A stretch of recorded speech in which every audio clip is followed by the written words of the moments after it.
आप ही ये देखो कितना अच्छा है ना।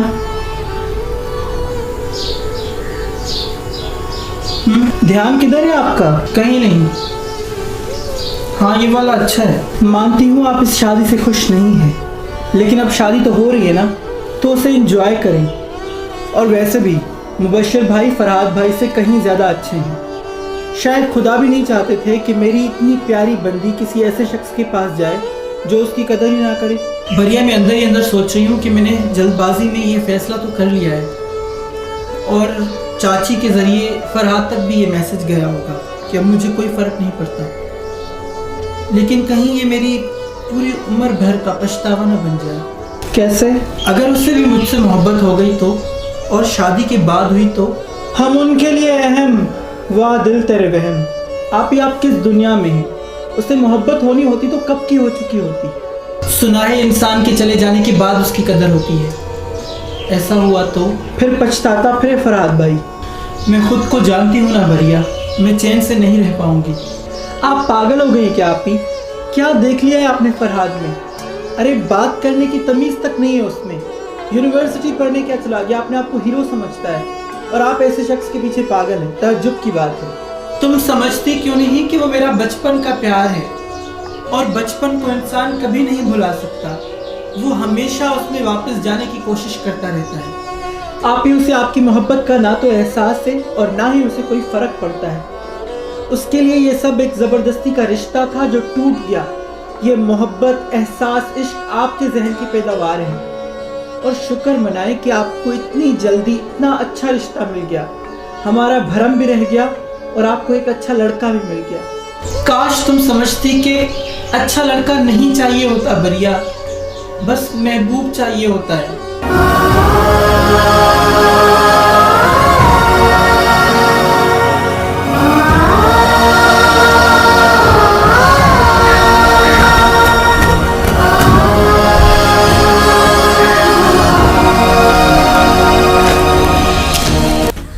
बड़ी देर लगा दी आपने अम्मी। वहाँ शादी की तैयारियाँ चल रही हैं, मुझे जल्दी आना ठीक नहीं लगा। मेहरू ने तो मुझे कहा भी कि रात का खाना खाकर फिर जाऊँ, लेकिन मैंने तुम्हारा बताया कि वो घर पे मेरा इंतज़ार कर रहा होगा। मेरा नाम सुन के उसका रिएक्शन क्या था? भूल चुकी है वो तुम्हें। उन्हें लगता है कि अच्छा हुआ कि ये रिश्ता टूट गया। मुबश्शिर बहुत पसंद है उन्हें। मैं भी हैरान हूँ कि पैसा इंसान को कितनी जल्दी बदल देता है। खैर मेहरू की शादी तो वैसे ही होनी थी, फिर वो अमीर से हो या गरीब से, हम क्यों बैठ के तबसरे करें। आप ही उनकी सिफारिश करती थी ना कि मेहरू जैसी लड़की नहीं मिलेगी, वो तुम पे मरती है वगैरह वगैरह। खुदा बेहतर जानता है, मुझे तो लगता था कि वो तुम पे मरती है, लेकिन आज जिस मेहरू से मिलके मैं आई हूँ वो कोई और मेहरू थी। वरना मेहरू तो तुम्हारा नाम तक न लेती थी, लेकिन आज वो बेबाकी से तुम्हारा जिक्र कर रही थी, जैसे उस मेहरू ने कभी तुमसे मोहब्बत ही ना की हो। अच्छा हुआ मैं उनकी असलियत पता चल गई, वरना मैं हमेशा इस गिल्ट में रहता।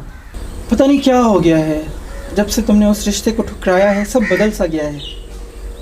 तुम यूनिवर्सिटी जाते थे तो कभी कभी मेहरू चक्कर लगाया करती थी, कभी भाई साहब आ जाया करते थे, मगर अब तन्हाई खाने को आती है। आप फिक्र ना करें, सब ठीक हो जाएगा। तुम भी शादी कर लो। किससे?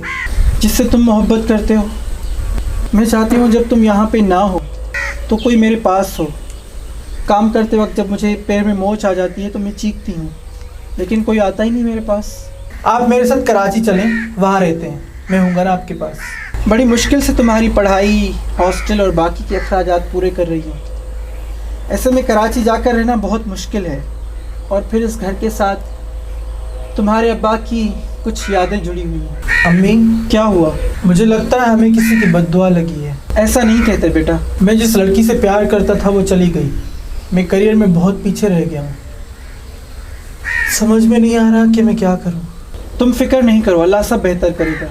मेहरू की शादी का झंझट ख़त्म हो जाए तो तुम कराची वापस चले जाओ और अपनी पढ़ाई पर ध्यान दो। मेरी दुआएं तुम्हारे साथ हैं।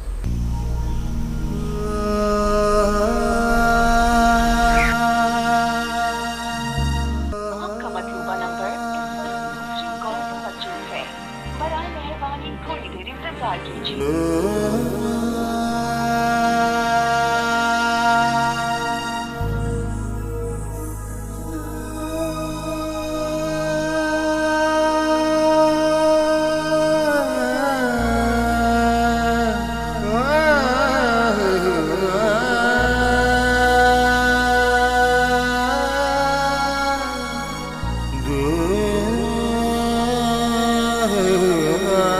सॉरी, प्लीज वापस आ जाओ, आई नीड यू बैडली। तुम शादी पे चलोगे?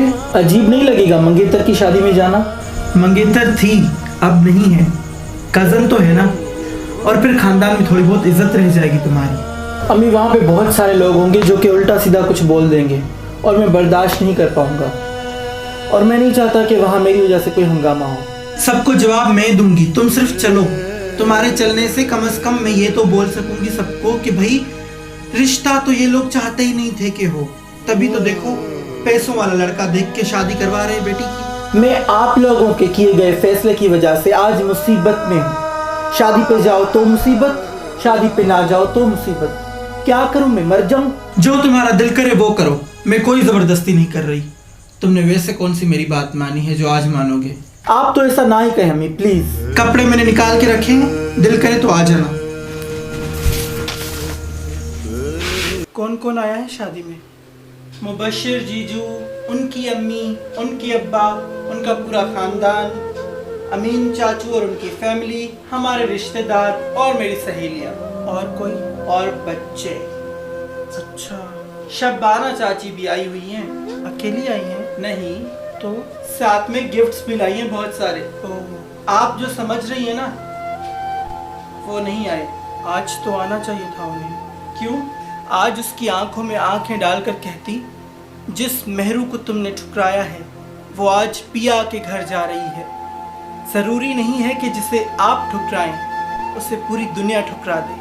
अब उससे ये कहना फजूल है। आप ही कहते हैं दुल्हन की दुआ कबूल होती है, लेकिन आज मैं फरहाद साहब को बद्दुआ देती हूँ कि खुदा करे तुझे भी इश्क हो और तुम्हारा महबूब भी बेवफा निकले, ताकि तुम्हें भी पता चले कि मोहब्बत की अजियत क्या होती है। जिस अजियत से कभी मैं गुजरी हूँ उससे वो भी गुजरे। खुदा करे तुम्हारी मोहब्बत की इद्दत ता हयात रहे।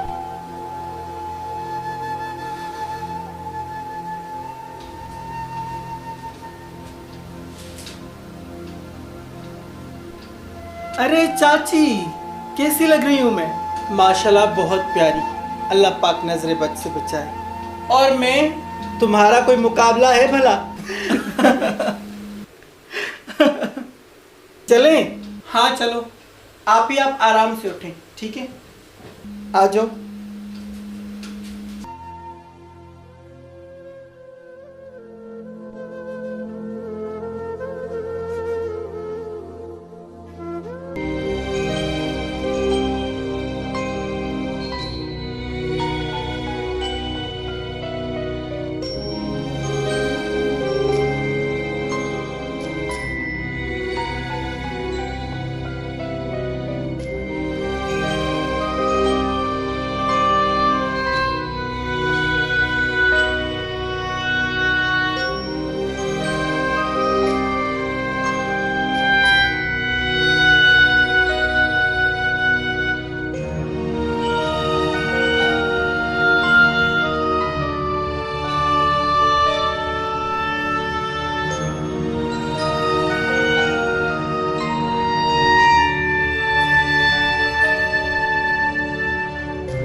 अरे ये तो इसका पहला मंगेतर था ना, इसको भी दावत दी है क्या? पता नहीं लोगों को क्या हो गया है। अरे बेटा, अच्छा किया तुमने आकर। अरे मेरी उम्र का कोई लड़का ही नहीं है यहाँ पे, आओ मेरे पास बैठो। अरे दुल्हे मियाँ आप बैठें, मैं चाचा जी के साथ थोड़ा काम को देख लूँ। अरे थोड़ी देर आकर ही बैठ जाएं, उस दिन जॉगिंग करते वक्त भी आपके पास टाइम नहीं था। वैसे मेरे ससुराल वालों को कैसे जानते हैं आप? आपकी बीवी मेरी फर्स्ट कज़न है। ओह, डोंट टेल मी कि हम रिश्तेदार हैं।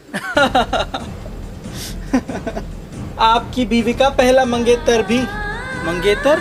उसने मंगनी तोड़ी बचपन की, तभी तो मेहरू शादी कर रही है। क्या ये सच है? बेटा ऐसी कोई बात नहीं है। और जी मैंने मंगनी तोड़ी क्योंकि मैं मेहरू से नहीं किसी और से प्यार करता हूँ। हमें इस बात से क्यों बेखबर रखा गया? हालांकि हमने पूछा भी था। रिश्ता मेहरू की वजह से नहीं टूटा था, रिश्ता मेरी वजह से टूटा था। बात रिश्ता टूटने की नहीं है। जब आप हमसे इतनी बड़ी बात छुपा सकते हैं तो और भी कई बातें होंगी। और कोई बात नहीं है बेटा। ये तो आप कह रहे हैं ना भाई साहब, हमें समझ जाना चाहिए था कि आप शादी की इतनी जल्दी आखिर क्यों कर रहे हैं। आंटी, मैं जानती हूँ कि हमसे भूल हुई है, लेकिन हमने इस बात को अहम नहीं समझा। जब फरहाद ने मुझसे ये रिश्ता ख़त्म किया, ये मंगनी तोड़ी, और मैं बिल्कुल टूट चुकी थी, क्योंकि मैं फरहाद से बहुत मोहब्बत करती थी। लेकिन क्या मुझे अब ज़िंदगी में आगे बढ़ने का कोई हक नहीं है? लोग तो इद्दत से निकली हुई बेवा से भी शादी कर लेते हैं ना। मेरी तो सिर्फ मोहब्बत की इद्दत थी। और फिर सामने बैठा ये शख्स, इससे मैं सारे रिश्ते तोड़ चुकी हूँ। और आज इस भरी महफिल में सबके सामने मैं इस शख्स से लाताल्लुकी का इजहार करती हूँ। ये शख्स मुझे अपनी कज़न कहलाने का हक भी खो चुका है। बहुत खूब। क्या मैं मेहरू से एक बार अकेले में बात कर सकता हूँ? तुम्हारे अंदर शर्म नाम की कोई चीज़ है भी कि नहीं? इतना सब कुछ हो जाने के बाद भी तुम मेहरू से अकेले में बात करना चाहते हो? आओ मेरे साथ। मेहरू, तुम भूल रही हो तुम इस वक्त किसी की दुल्हन हो। आज मैं आपको महसूस करवाना चाहती हूँ कि जब आपकी मर्जी के खिलाफ फैसले होते हैं तो कैसा महसूस होता है। मैं इसकी आखिरी बार सफाई सुनना चाहती हूँ। मैं भी साथ आऊँगी। मुझे इस लड़के पर बिल्कुल भी भरोसा नहीं। आइए।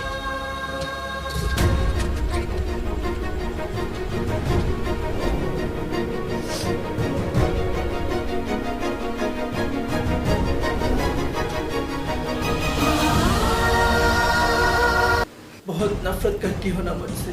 काम की बात करो जिसके लिए आए हो। मैं मरने वाला हूँ मेहरू। मुझे लास्ट स्टेज कैंसर है। मैं बेवफा नहीं हूँ। झूठ बोल रहे हो तुम। जब तक झूठ बोलता रहा तुम समझ ही नहीं पाई, और आज जब सच बोल रहा हूँ तो तुम उसे झूठ समझ रही हो। मंगनी क्यों तोड़ी तुमने? मुझे बता दिया होता कि तुम बीमार हो, मैं तुम्हारी सेवा करती, तुम्हारा ख्याल रखती। मैं अम्मी को नहीं बताना चाहता था मेहरू। उनके पास इस फरहाद के अलावा कुछ भी नहीं है। मर जाती हूँ, जिंदा तो अब भी नहीं बचेगी। मैं तो नहीं देखूंगा ना उन्हें। फरहाद, तुमने मुझे एक बार कह के तो देखा होता, मैं सब कुछ ठीक कर देती। मैं तुमसे बहुत प्यार करता हूँ मेहरू, इतना प्यार कि खुद को खुद गर्ज भी न बना सका। तुमसे शादी करके मैं तो चला जाता और तुम्हें बेवा बनाकर इद्दत में बिठा जाता। मोहब्बत कभी भी माफ नहीं करती मुझे। कितनी बेवकूफ थी मैं। तुम इतने मुश्किल वक्त से गुजर रही थी और मैं तुम्हें बद्दुआएं दे रही थी। लेकिन फरहाद, तुमने किसी और से मोहब्बत का जिक्र किया था। वो क्या था? रिमी, वो मेरी अच्छी दोस्त है। उसको मैंने अपनी बीमारी के बारे में बताया था। मैं खुद को फोर्स कर रहा था कि मुझे उससे मोहब्बत हो जाए, लेकिन मुझे उससे मोहब्बत नहीं हो सकी, और वो भी मुझे अपना दोस्त बना के रखना चाहती थी। मैं सिर्फ तुमसे प्यार करता हूँ मेहरू, सिर्फ तुमसे। फरहाद, ये सब कुछ तुम मुझे आज क्यों बता रहे हो? ताकि तुम नफरत की आग में ना जलो और जिंदगी में आगे बढ़ जाओ। अगर तुम वाकई में चाहते हो कि मैं आगे की जिंदगी अच्छे से गुजारूं, तो अपना लो मुझे। इस शादी को रोक लो फरहाद। मैं तुमसे प्यार करती हूँ और मैं किसी से शादी नहीं करना चाहती। मैं तो कुछ दिनों के बाद इस दुनिया से चला जाऊंगा मेहरू। फिर क्या? क्या तुम तमाम उम्र मेरी बेवा बन के गुजारना चाहती हो? हाँ, मैं गुजार लूंगी। नहीं मेहरू, मुबशिर बहुत अच्छा लड़का है। वो तुम्हें खुश रखेगा और तुम भी खुश रहोगी उसके साथ। तुम्हें अब भी लगता है कि ये सब कुछ हो जाने के बाद भी ये शादी होगी? हाँ, तुम मेरी आखिरी ख्वाहिश थोड़ी ठुकराओगी। बाकी रही बात मुबशिर की, तो आंटी उसे समझाएगी। क्यों आंटी? तुम इंसान हो या इंसान के रूप में फरिश्ता? मैंने ऐसी मोहब्बत की दास्तान सिर्फ किताबों में पढ़ी है। अब तो मैं भी चाहती हूँ कि तुम मेहरू से शादी कर लो बेटा। आंटी, मेहरू आपकी बहू है, इसका बहुत ज्यादा ख्याल रखिएगा। मैं आपके आगे हाथ जोड़ता हूँ। ये एक मरने वाले की वसीयत है आप रखेंगी ना मेहरू का ख्याल? ये बहुत नरम दिल है और उतनी ही साफ दिल भी। ये तकलीफ़ों के लिए, परेशानियों के लिए पैदा नहीं हुई। ये मेहरू सिर्फ मोहब्बत के लिए पैदा हुई और मैं इसकी खुशियों की भीख मांगता हूँ आपसे। आप रखेंगी ना इसको खुश? मुझे लगता है हमें अब बाहर जाना चाहिए। यहाँ पर जो भी बातें हुई वो किसी और को पता नहीं लगनी चाहिए। चलिए। मौलवी साहब निकाह पढ़ना शुरू कीजिए। औज़ु बिल्लाहि मिनश शैतानिर रजीम, बिस्मिल्लाहिर रहमानिर रहीम।